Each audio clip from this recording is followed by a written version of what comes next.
For your entire life, you have believed a fundamental lie. You have been taught, and you have accepted, that consciousness is something you possess, a quality inside your body and your mind. You strive to expand it, to improve it, to fill it with better thoughts. I am here to tell you that this is a complete reversal of the truth. Consciousness is not in you. You are in it. This single realization, when it dawns, shatters every limitation and begins an entirely new existence. It is the difference between living as a lonely wave struggling in the ocean and knowing yourself to be the ocean itself. All your seeking, all your striving has been aimed in the wrong direction because you started from a false premise. In this sacred encounter, we will turn this inside out.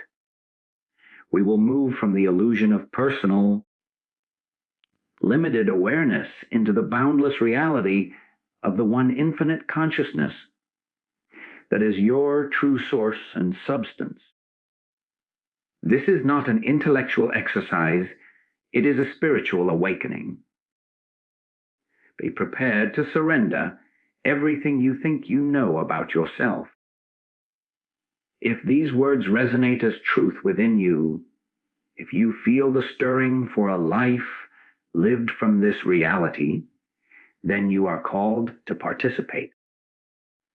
Subscribe to this channel as an act of spiritual commitment, dedicating yourself to this unfoldment.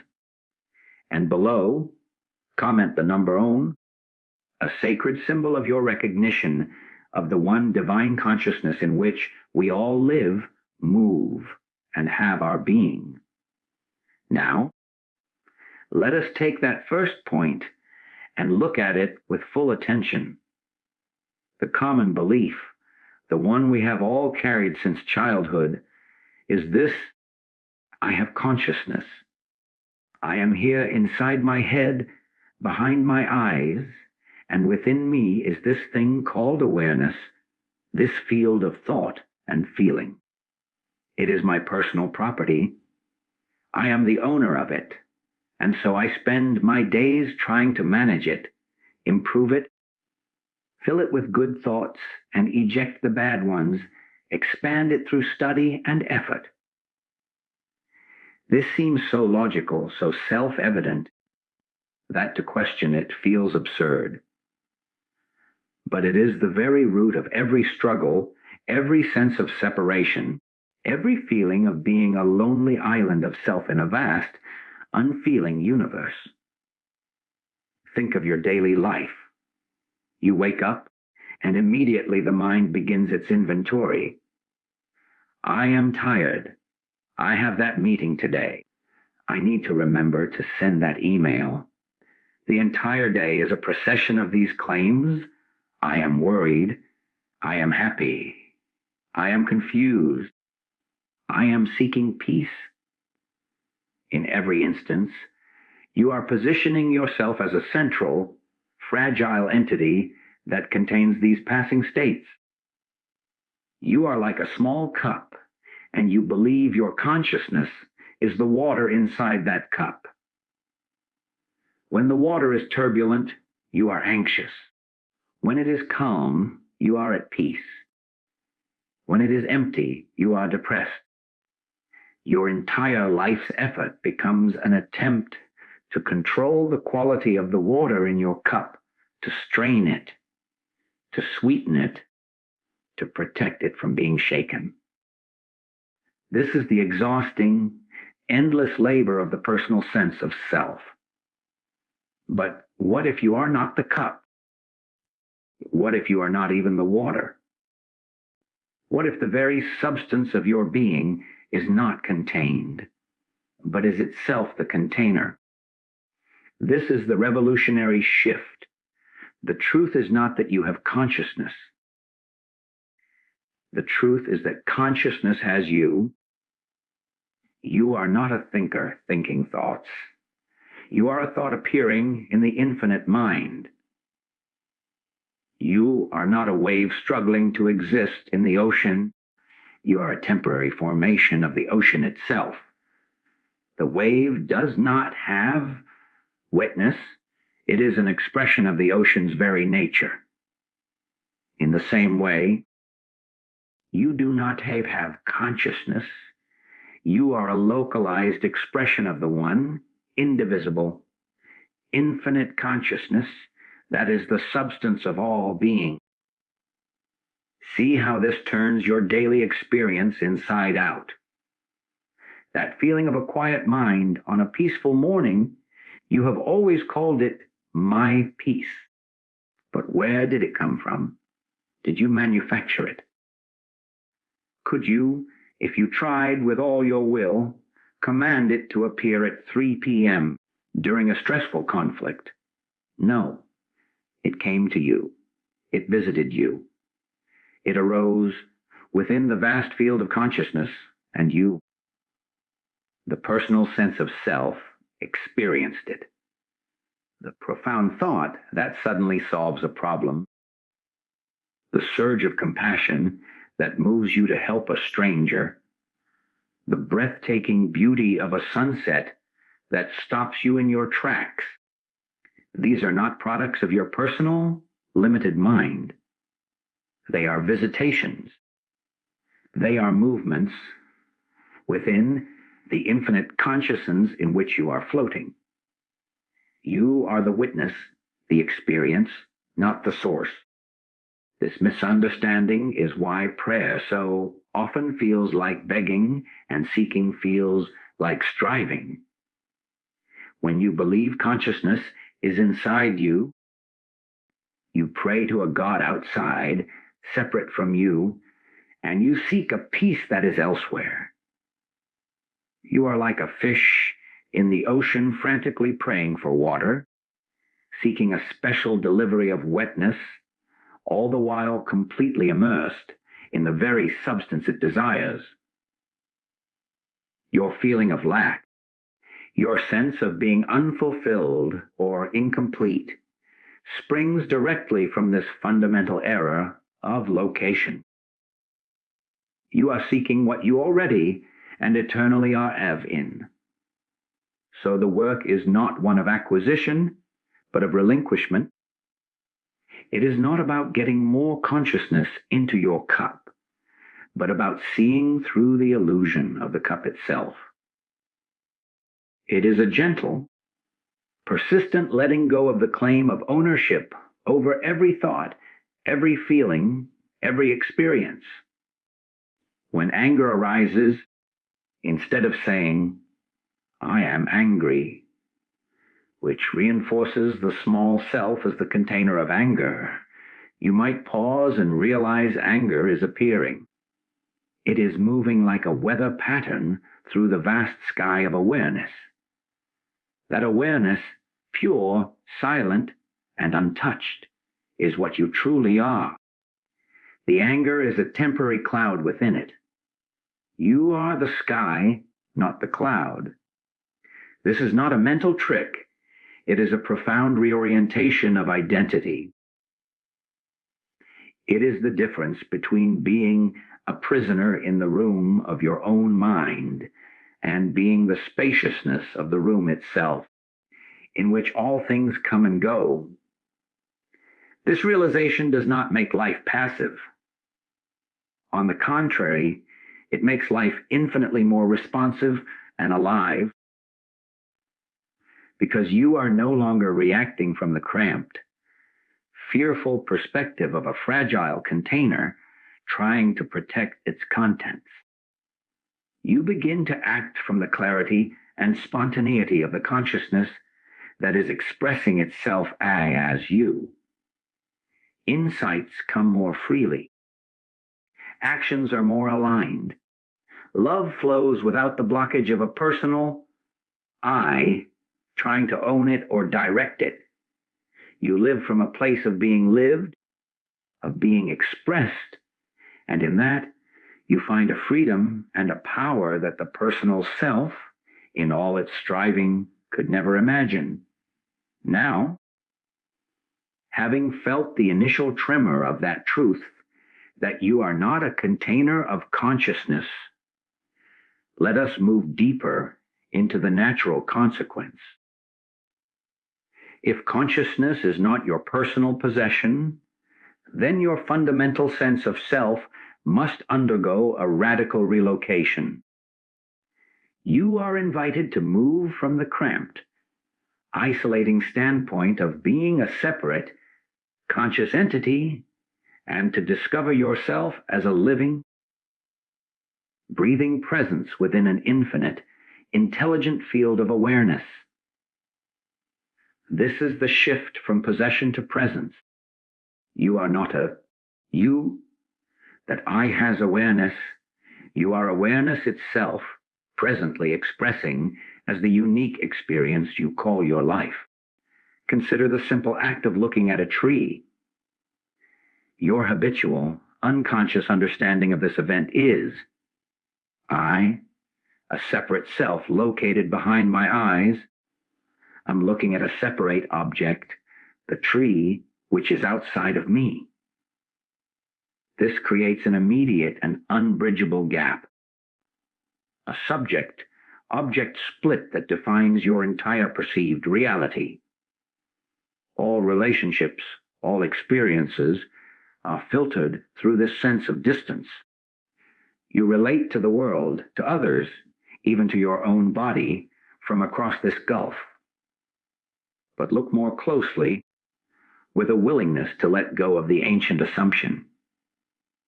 The actual, immediate experience is not of a separate looker. The experience is looking happening.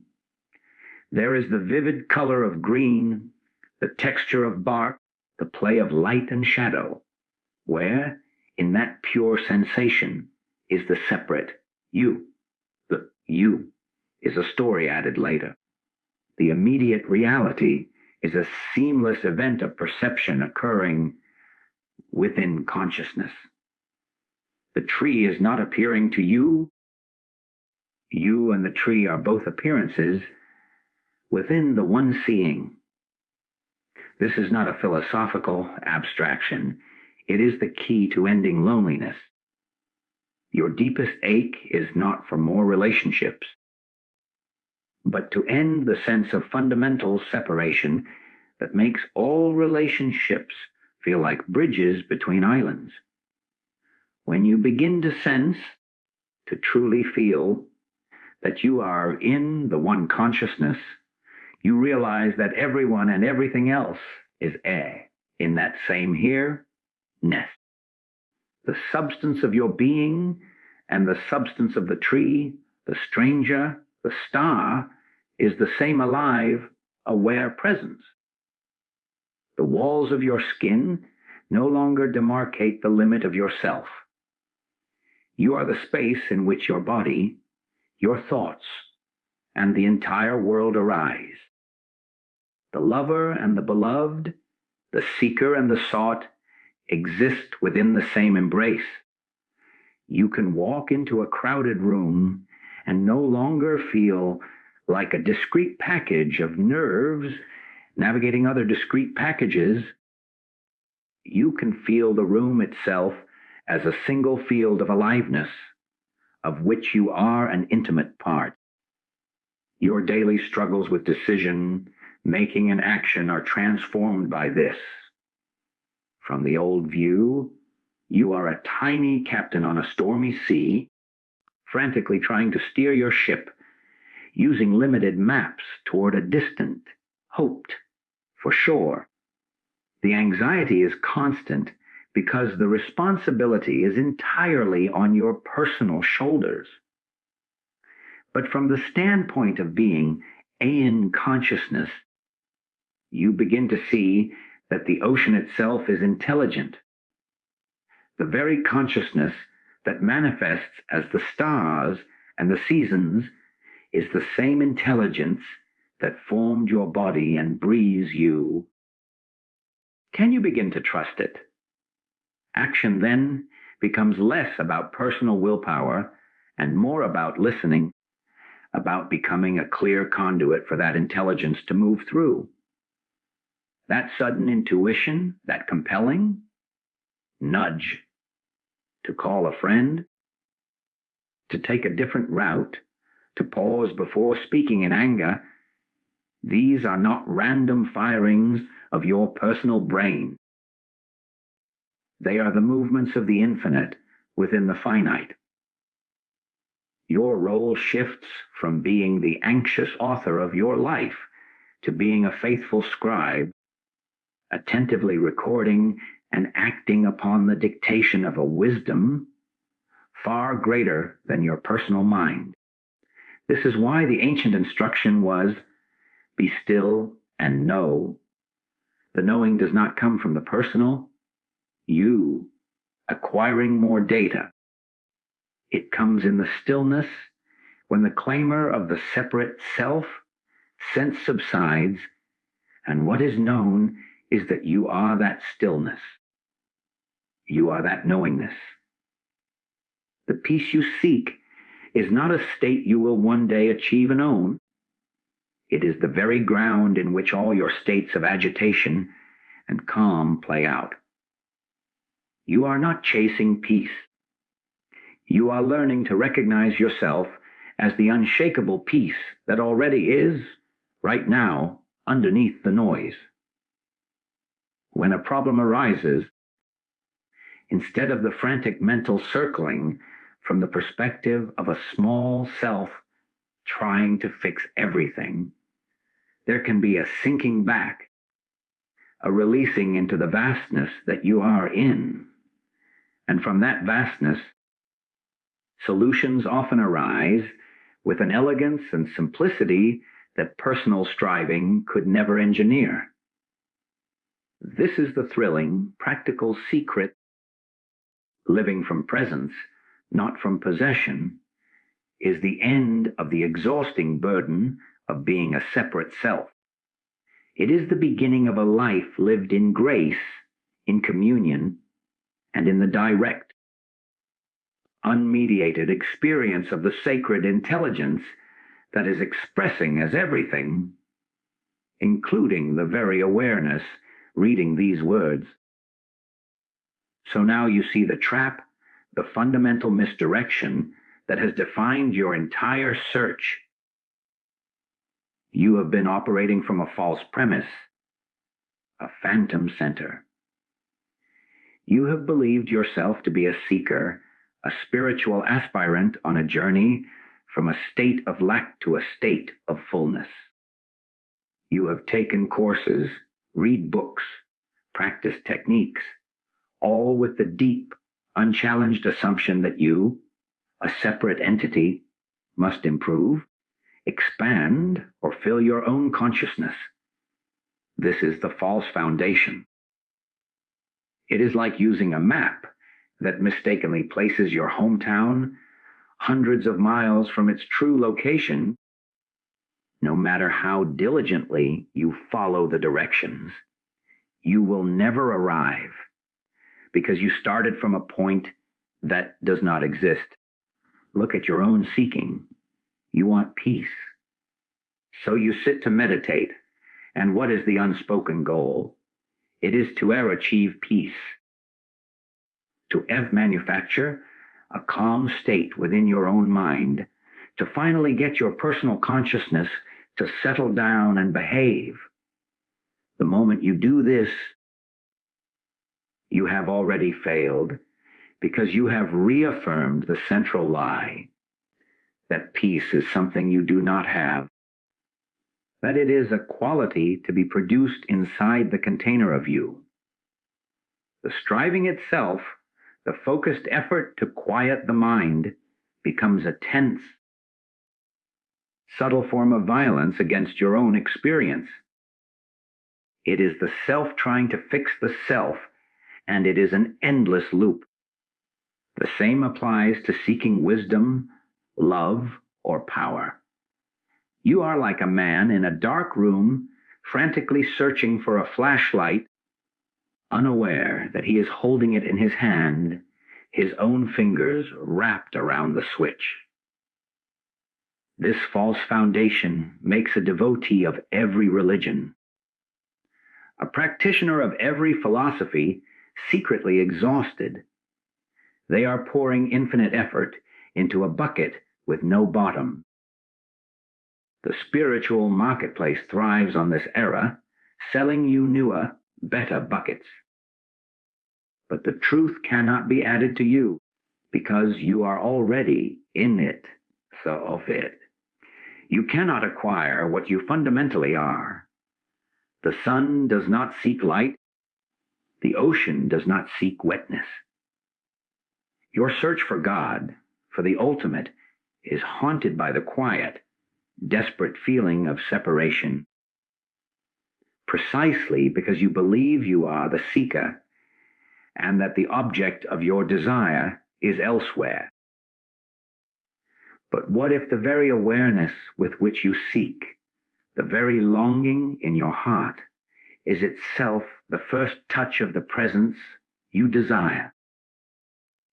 What if the search is not a journey across distance, but a gradual awakening to nearness? In your daily life, this false foundation manifests as a perpetual state of self-improvement, which is a thinly veiled state of self-rejection. You critique your thoughts, you regret your emotions, you constantly measure your spiritual progress against an ideal. Every moment is subtly graded. I was patient then, that's good. I got angry, that's a failure. This is the exhausting activity of the ego, pretending to be on a spiritual path while actually reinforcing its own position as the central manager of your life. It is a hall of mirrors. The moment you see this, truly see the inherent futility of seeking from the standpoint of a self that needs to be fixed, the entire seeking mechanism begins to lose its power.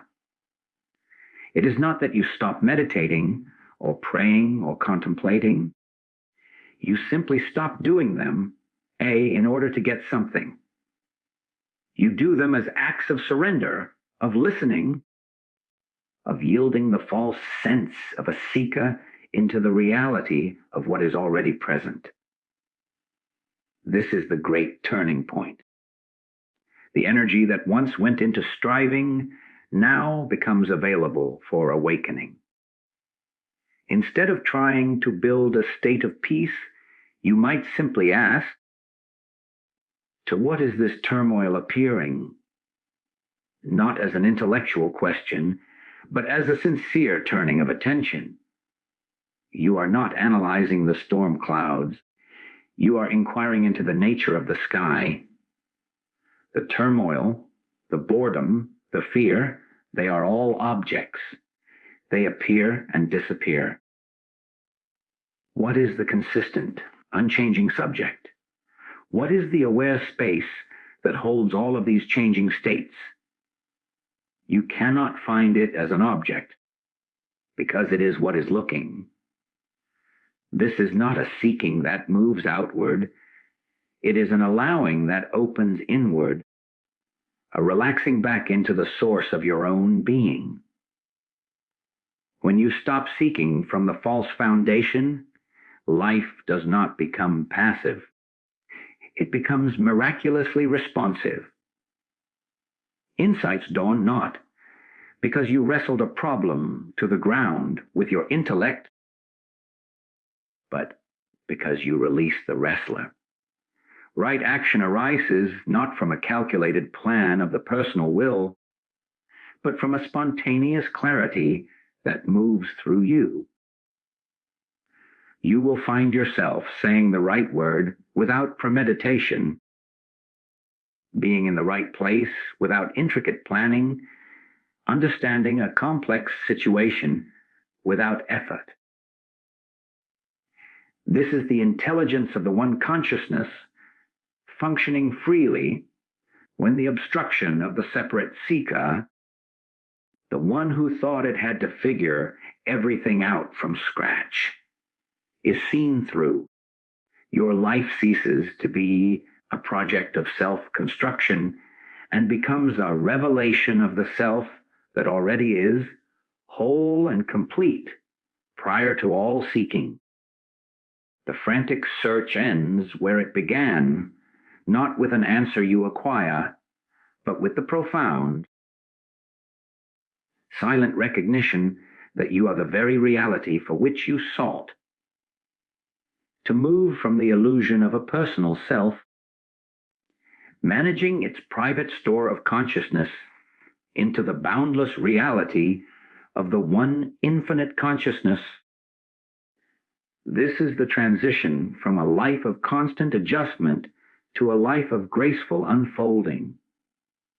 It is the difference between being a character in a play, desperately trying to rewrite your lines as you speak them, and awakening to the fact that you are the stage itself, silent, vast, and unchanging, upon which the entire drama appears. This is not an intellectual upgrade. It is a spiritual awakening that rewrites your very experience of existence from the inside out. This awakening begins when you stop trying to change the content of your mind and start noticing the context in which it all appears. Consider a moment of intense anxiety, perhaps before a major event. The old pattern is to identify completely, I am so anxious. I need to calm down. You become the anxiety, and then you fight yourself. The struggle is total. But the awakening is to take one conscious step back, not in space, but in understanding. To notice, there is a sensation in the body called tightness. There are thoughts racing, predicting failure. There is a feeling labeled fear. And you can ask, ever so gently, who is aware of this? What is it that is witnessing this entire constellation of experience? You will not find another thought as the answer. You will find awareness itself, spacious, impersonal, and profoundly still. The anxiety is like a storm cloud moving through this sky of awareness. You are not the cloud. You are the sky. The sky does not battle the cloud. It holds it, and in that holding, the cloud loses its solidity, its claim to be all that is. This is the movement from illusion to reality. You are not healing the personal self. You are realizing it was never the ultimate reality to begin with. This realization dissolves the most persistent illusion of all, that you are on a linear journey from a bad here to a good there. From the standpoint of infinite consciousness, there is no there. There is only the eternal here, and it is already whole, already complete. Your entire life striving has been a search for home, while standing in the living room with your eyes tightly shut. The opening of the eyes is the awakening. It happens now. It is always now, when you are waiting for a future moment of enlightenment. You are reinforcing the illusion of time as a barrier. But the barrier is only the belief in the barrier. The truth is that the peace, the wholeness, the divine intelligence you seek is not awaiting you at the end of a process. It is the very substance of this present awareness. Once the noisy story of a separate seeker is seen through. In practical terms, this means the end of seeking and the beginning of a profound intimacy with what is. You are no longer trying to get a better life. You are discovering the sacredness of the life that is already appearing. The washing of dishes is no longer a mundane task to finish, so you can get to something important. It becomes a direct experience of warm water, the shimmer of soap bubbles, the sound of clinking porcelain, all happening in the clear, open space of your aware presence. You are not a person doing the dishes. You are the awareness in which the entire symphony of the event is unfolding. This is not adding spirituality to life. It is uncovering the spiritual nature that life already has. A conversation is no longer just an exchange of information between two separate entities. It is felt as a flow of intelligence and feeling moving within a single field of consciousness. The sense of me, talking to you, softens, and there is just the talking, the listening, the understanding happening spontaneously. This awakened perspective does not make you passive. It makes you incredibly responsive because your actions are no longer filtered through the dense, calculating mechanism of the separate self with its personal agenda and fears. They arise from clarity itself. A problem emerges at work. The old self would spin into worry, crafting strategies from a place of lack and defense. The awakened perspective allows a pause, a sinking into the silent awareness that you are. From that silence, intelligence operates. An insight may come, a direct knowing of the right step, or a compassionate response to a colleague may emerge without premeditation.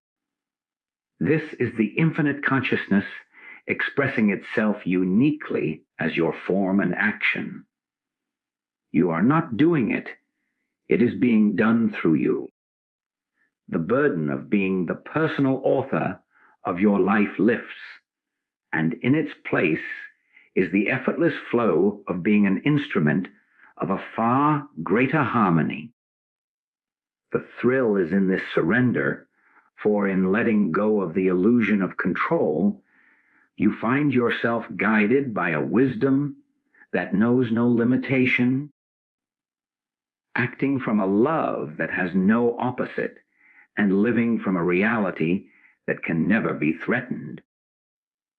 This leads us directly to the most crucial and practical point of all, the necessity of surrender for true realization.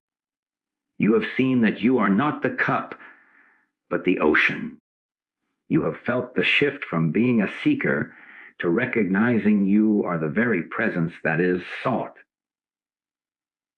Yet a final, subtle barrier remains the deep, almost invisible, belief that you must still do something to make this real, to stabilize it, to claim it as your own. This is the ego's last stand, and its weapon is the illusion of control. True realization demands not more effort, but the ultimate release, a surrender so total it feels to the personal sense of self like its own extinction. Think of a time you were utterly exhausted, mentally and physically. You fought and fought a problem, and finally, in a moment of complete depletion, you gave up.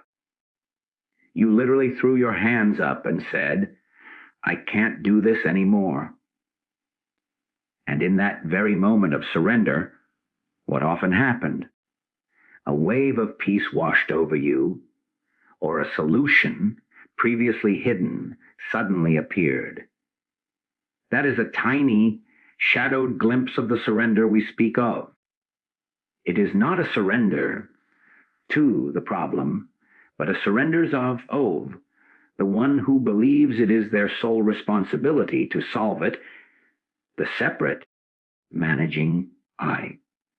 Your wariness in the spiritual life comes from this same source, the unspoken conviction that it is your job, through your understanding and your discipline, to attain what can only be received when the attainer steps aside. This surrender is not passive resignation. It is the most active state of receptivity there is. It is like relaxing a clenched fist to finally receive a priceless gift that has been resting in your open palm all along. You have been clenching so hard you felt only the strain of your own muscles, mistaking it for the substance of the gift. What are you clenching? Your personal identity, your story, your judgments, your right to figure it all out. To surrender is to stop claiming ownership of the stream of thoughts and feelings. It is to stop believing you are the author of your next thought. You do not know what you will think until you think it. You do not know what you will feel until you feel it. Can you admit that? Can you release the arrogant assumption that you are in command of the inner universe? This admission is the beginning of humility, and humility is the gateway to grace. In daily life, practice this not as a grand, one-time gesture, but as a constant, gentle letting go. You are driving and someone cuts you off.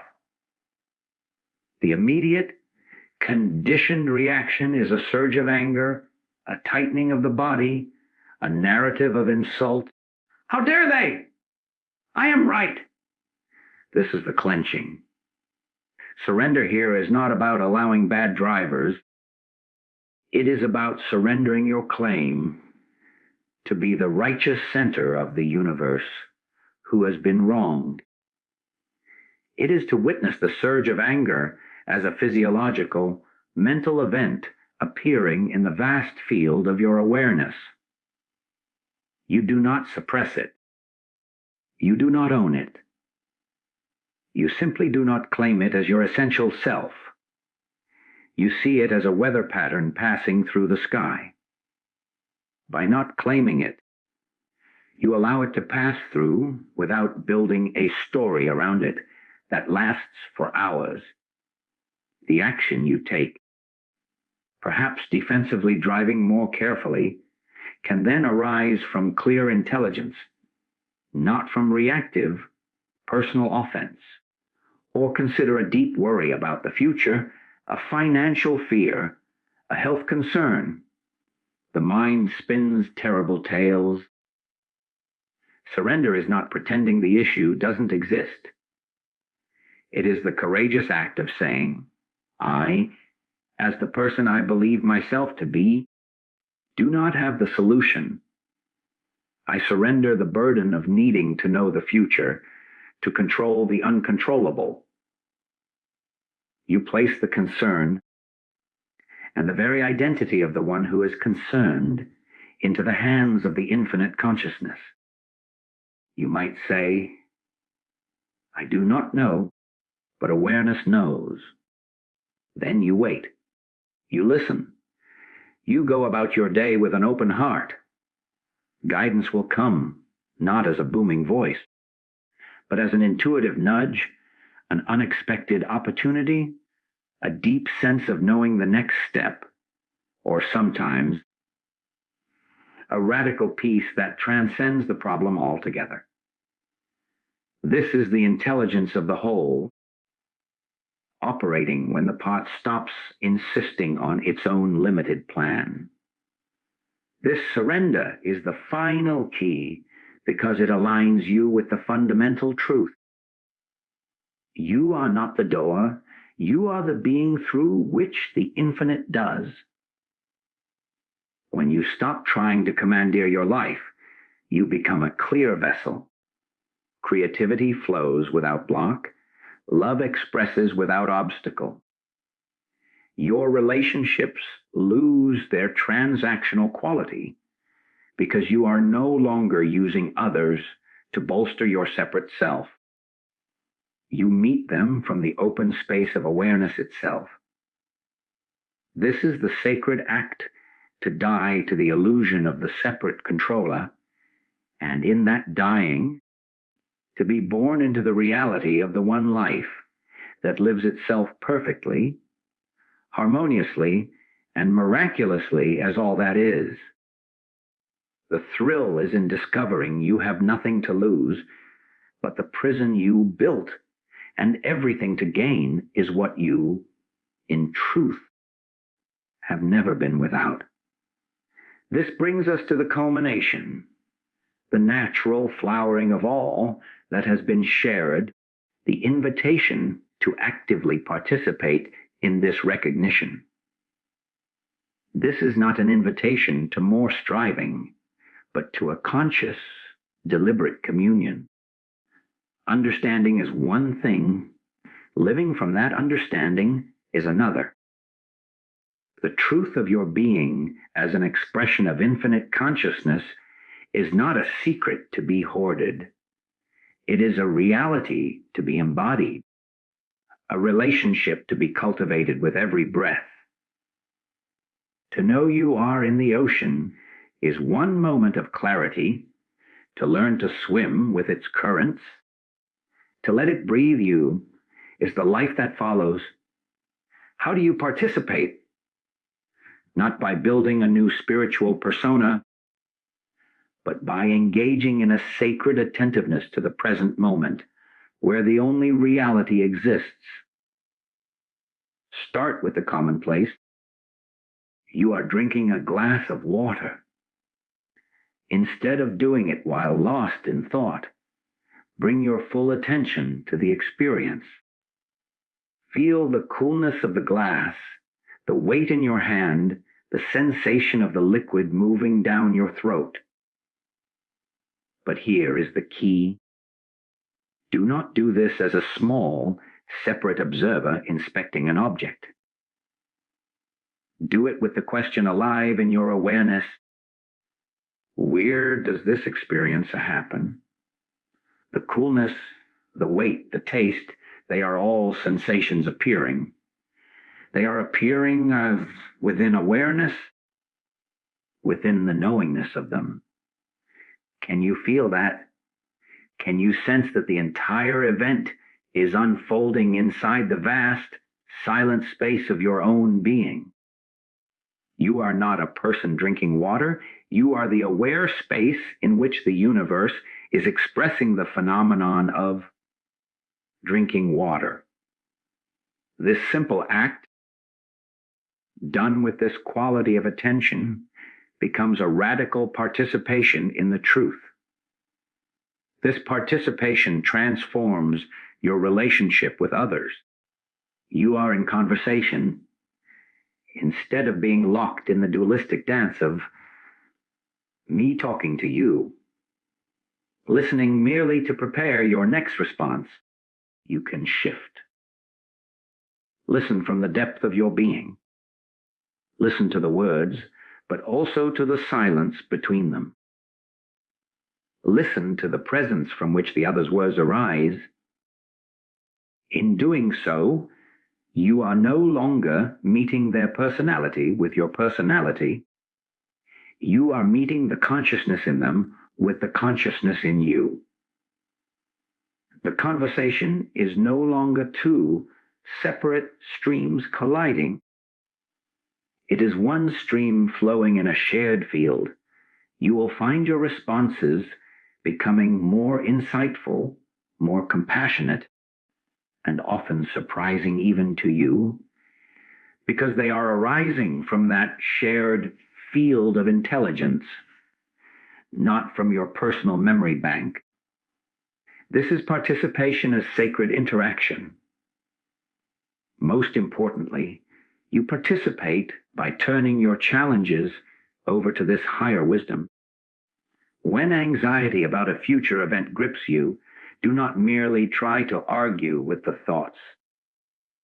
Actively, consciously, place the entire situation, the event, your feelings about it, and the very sense of you, who is worried, into the hands of the infinite consciousness. Speak to it inwardly, not as a distant deity, but as the very substance of your awareness. I do not know the outcome. I surrender this burden of foreboding. I place it here in thee, and I rest. Then watch. Do not watch for a specific answer. Watch as a gardener watches the sky after planting a seed. Your role is to rest in trust. The intelligence that orchestrates galaxies will orchestrate the details of your life. An intuition will arise.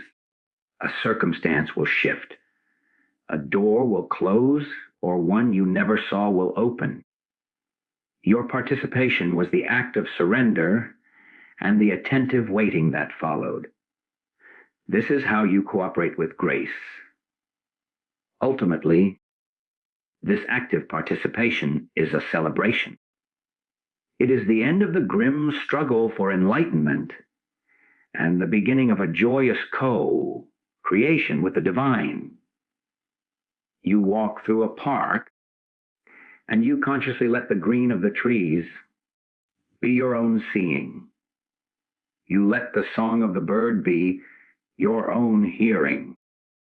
You drop the intermediary of a self that is looking and listening, and you allow perception to happen directly, impersonally, magnificently. In this, there is no you and the park. There is only the one consciousness celebrating itself through the forms of tree and bird and the miracle of perception. Your life becomes a continuous, unfolding act of worship, not in a church, but in the supermarket, in the traffic, in the quiet of your room. Every moment is an altar, and your attentive awareness is the offering. This is the invitation to stop being a tourist in the universe, snapping pictures of occasional spiritual experiences, and to become a native, one who lives and moves and has their being in the palpable, ever-present reality of the one divine consciousness, knowing yourself not as a visitor to this reality, but as an integral, beloved expression of it. The call is to live this truth so fully that your every action, however ordinary, becomes a testament to the extraordinary fact that you are not in the world, but the world is in you, and you are in the one.